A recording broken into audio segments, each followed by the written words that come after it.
Bienvenue sur Top Invest, la chaîne des top d'investissement. Trois entreprises aujourd'hui, Valorec, National Oilwell Varco, qu'on appelle maintenant North Inc. et Schlumberger.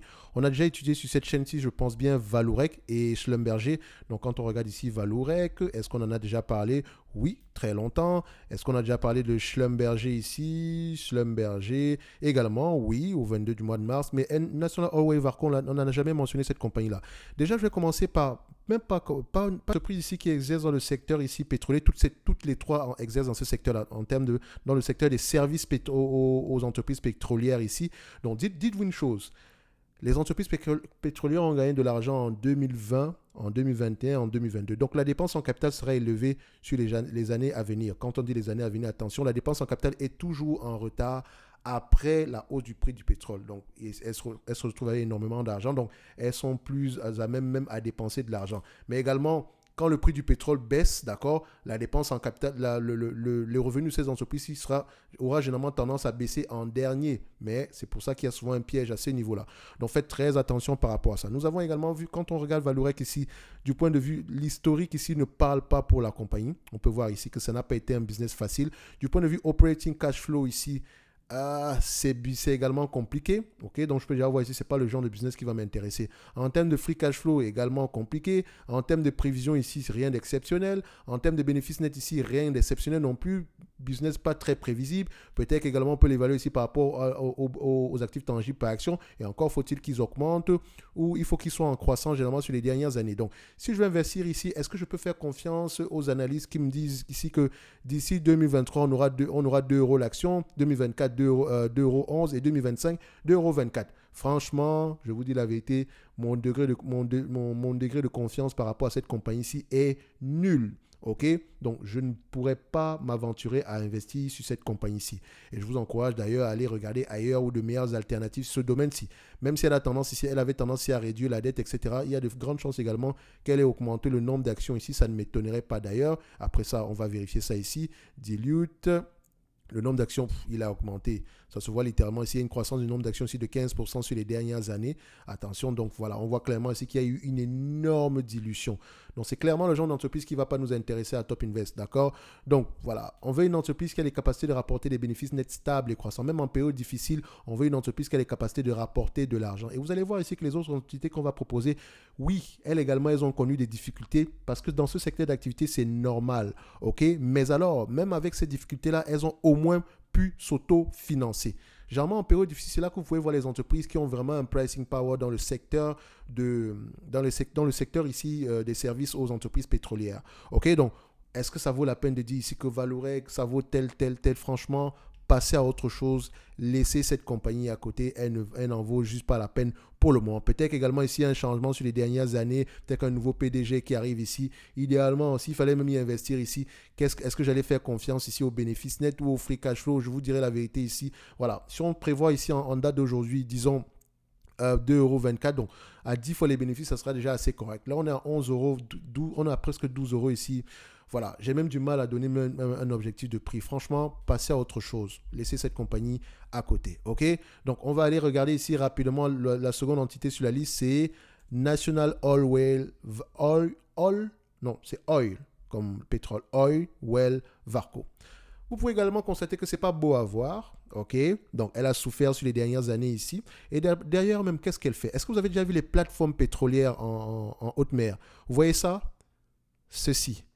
National Oilwell Varco fournit cet équipement-là, ok, au complet, donc clé en main. Donc, c'est-à-dire que si vous voulez construire ceci, d'accord, ils peuvent enfin, pas qu'ils s'occupent de la construction, c'est eux qui vendent les différents matériels ici nécessaires pour monter tout ceci. Donc, c'est-à-dire que le segment le plus lucratif ici, chez nous, c'est plutôt le segment ici de la maintenance. Parce que ces actifs-là, s'il faut les maintenir, voilà, pour acheter s'il y a peut-être je sais pas moi, un moteur qui est cassé, bon, on va aller voir National Oilwell Varco parce que c'est eux qui l'ont vendu. Donc, ils le vendent ici. C'est vraiment une entreprise qui a consolidé tout un secteur ici. Donc, vous allez voir que les plateformes pétrolières comme ça en bourse, en fait, en haute mer, voilà, c'est le genre d'entreprise qui va avoir tendance à rapporter un tout petit peu d'argent en période difficile et beaucoup d'argent en période où le pétrole monte. Ok, donc, quand on regarde ceci, c'est pas beau à voir. Ok, mais quand vous allez regarder ici du point de vue free cash flow, vous allez voir que c'est une entreprise qui a toujours eu des free cash flow. Je dis bien toujours. Sauf en 2022, par exemple. 2022, c'était peut-être une période assez exceptionnelle ici, mais en termes de bénéfices nets, en 2022, elle a gagné de l'argent. Attention. Donc, ça veut dire qu'il y a peut-être eu une dépense en capital assez élevée ici. OK? Donc, faites attention. Donc, quand on regarde ici, vu qu'on ne l'a pas encore étudié, on va aller sur NOV assez rapidement. NOV. Donc, du point de vue revenu, vous allez voir que les revenus ont baissé, c'est normal, ça fait partie, c'est comme ça que cette industrie-là se comporte. OK? Donc, ça veut dire que la dépense en capital est en retard, donc elle aura tendance à gagner beaucoup d'argent sur les années, sur les 2-3 prochaines années. Je ne sais pas pendant combien de temps la période haussière va durer. Donc, vous constatez que c'est une entreprise qui souffre depuis 2014 et vous commencez à savoir pourquoi est-ce que 2014 est une année particulière pour le secteur pétrolier. Donc, vous pouvez voir ici en termes de dette nette. OK? Est-ce que c'est une entreprise qui a une énorme dette nette ici? Le niveau d'endettement est plutôt stable. Depuis 2014, elle a le même niveau de dette ici. OK? Est-ce qu'elle a émis de nouvelles actions? On va vérifier ça ici. Vous pouvez constater ici que plutôt légèrement, surtout sur les dernières années ici, à peu près, voilà, quand on regarde ici, elle a peut-être émis 6 millions d'actions par là, donc presque rien du tout. OK? Mais voilà, en termes ici, qu'est-ce qu'on peut également aller regarder? Les free cash flow de cette compagnie ici. Est-ce qu'elle a tendance à avoir des free cash flow plutôt stables? Vous voyez que la seule année où elle a peut-être perdu l'argent, c'était en 2022 ici. Et encore, il y a peut-être une bonne raison derrière. Donc, on peut voir ici que c'est une entreprise qui rapporte de l'argent tant bien que mal. Évidemment, ce n'est pas une entreprise qu'on va payer avec des multiples d'évaluation assez élevés ici parce qu'on ne sait pas jusqu'à combien jusqu'à combien ici pendant combien de temps, excusez-moi, le marché haussier va durer. OK? Donc, il pourrait également aller regarder ici comment on appelle encore ça? L'âge. Je dis bien l'âge des différentes plateformes pétrolières. D'accord? Si les plateformes pétrolières sont assez âgées, on aura tendance à les démanteler. Elles auront tendance à avoir besoin de plus de maintenance que ça. OK? Donc, c'est vraiment un business qu'on achète quand tout va mal. OK? Donc, en date d'aujourd'hui, pour quelqu'un qui aimerait acheter du National Oil Well Varco, est-ce que les analystes ont tendance à faire de bonnes prévisions ici? Vous savez que non.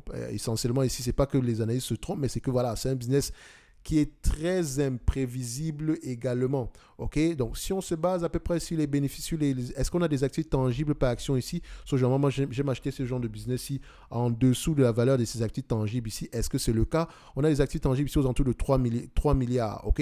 Donc, ça veut dire que le meilleur prix pour enfin, ça aurait été le prix, cette entreprise-ci était intéressante aux alentours des 3 milliards. Est-ce que le marché nous a permis d'acheter cette compagnie-ci à 1 pour 1? Oui. On vous a permis d'acheter ici 1 pour 1 aux alentours ici de 2020 par là. Donc 2020 ici, on avait un prix de combien? On avait un prix ici aux alentours des 10 dollars l'action. Donc on a raté une opportunité en or à cette période-là. Maintenant, vu que c'est une période assez prospère pour ce genre d'industrie, si elle aura tendance à gagner de l'argent ici, je ne suis pas encore vous encourager à aller sur National Oilway Varco. Au moins, vous savez à quoi vous en tenir.